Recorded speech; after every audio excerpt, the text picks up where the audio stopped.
So I've gotten a couple of questions regarding playing aggressively on CT side, when you should be doing it, when you shouldn't be doing it, how you should be doing it, and I think that's a very interesting topic to discuss. So first we're going to go over some different aggressive plays that you can go for, when you should go for these aggressive plays, and when you might want to avoid going for some of these more aggressive plays. So first let's talk about what are some good aggressive plays that you could actually make. So the best type of aggressive play that you can go for is flashing for a teammate to peek something. Usually to either get information on whether or not the enemies are there, or if the enemies are there, potentially getting a kill and falling back. A great example of this is throwing a flash over apartments on Inferno like this, and then letting your teammate peek off of it and getting information on alt middle. This is something that you can do. Now obviously if you're playing in low level matchmaking, you're probably not going to have the luxury of having teammates who can throw these sort of flashes for you. So you could either offer to flash for them, or you could go for some more less aggressive plays, but still plays that will get you a decent amount of information. Even simple things like shoulder peeking bridge here for information on whether or not people are holding for alt mid. Stuff like this is still effective because it gets you information regarding the location of your opponents. So when exactly should you be playing aggressively? Well, one really good reason to get aggressive on CT side is if you're facing a man disadvantage. Let's say I'm playing A on Inferno. It's a 3 versus 4. If the terrorists just group up and trade their way into a bomb site, we're never going to be able to equalize the round. So that'd be a good reason for me to try to get some information. And one way I can do this is by pushing into the apartments and getting information like this. If I don't see that there's anyone in the apartments, I can call it to my teammates and say, hey, apartments is clear. We might want to rotate one over to B.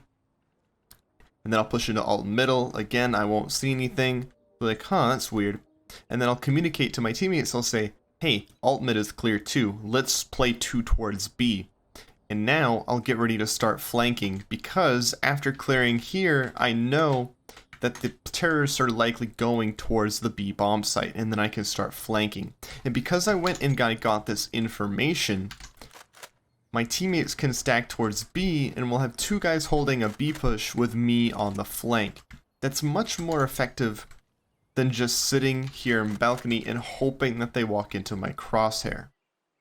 So another reason that you might want to play aggressively on CT side is in order to counter map control. So generally, whenever the terrorists take control of one part of the map, the best thing to do is to counter it by taking control of a different part of the map. So let's say that early in the round, the terrorists like to send 3 or 4 players towards A and immediately take control of bathrooms. If I know that they do this every single round, I can counter this by throwing a flash for my teammates to take control of water. There are a lot of different ways you could throw a flash. I just like aiming at the wood and just jump throwing. There are a lot of different ways you can do it, but this is the way I like to do it. You can throw this flash, have your teammates push in, and take control of water. And then you can have one guy post up in the corner here so he can watch towards a monster, as well as getting information on door, because the door will be closed. And then you can send your B players up towards A, and then you can have 3 or 4 guys to defend this A bomb site.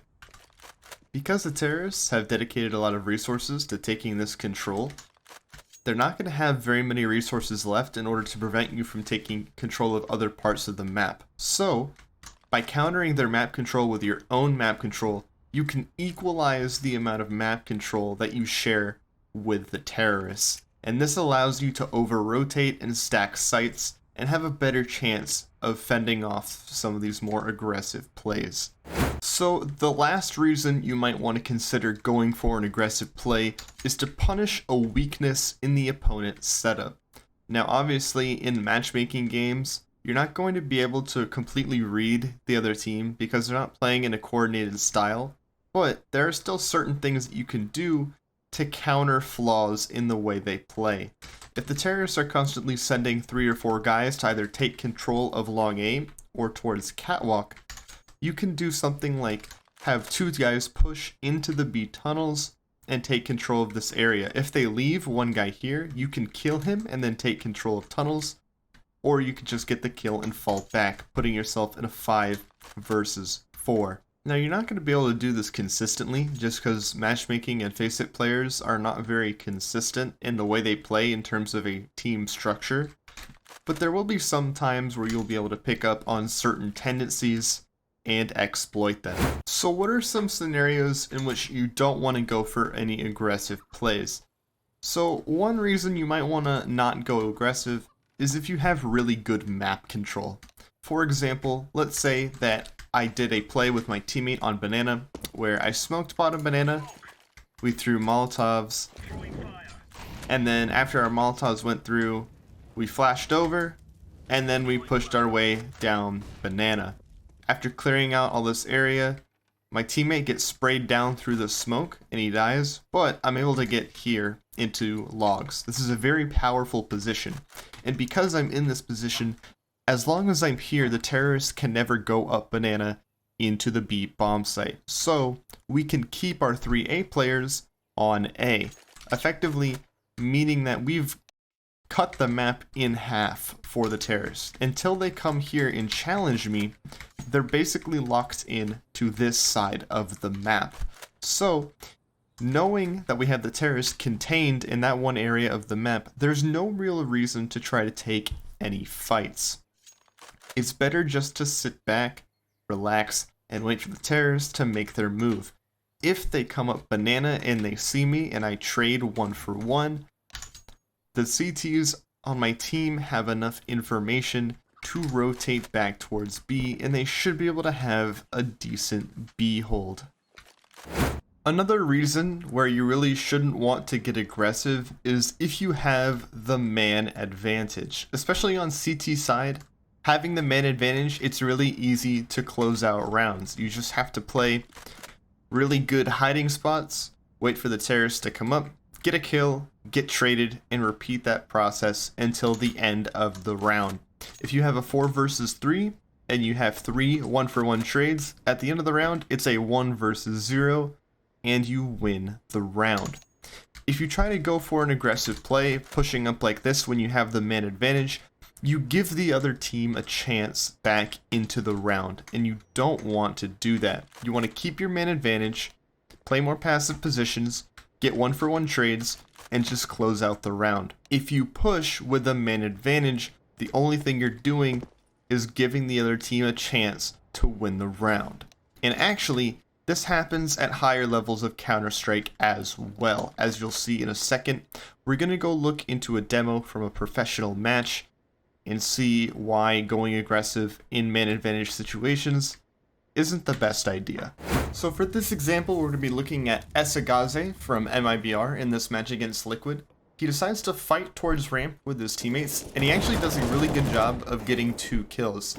Now it's a 3 versus 2, and MIBR falls back to the bomb site, and this itself is a really good play.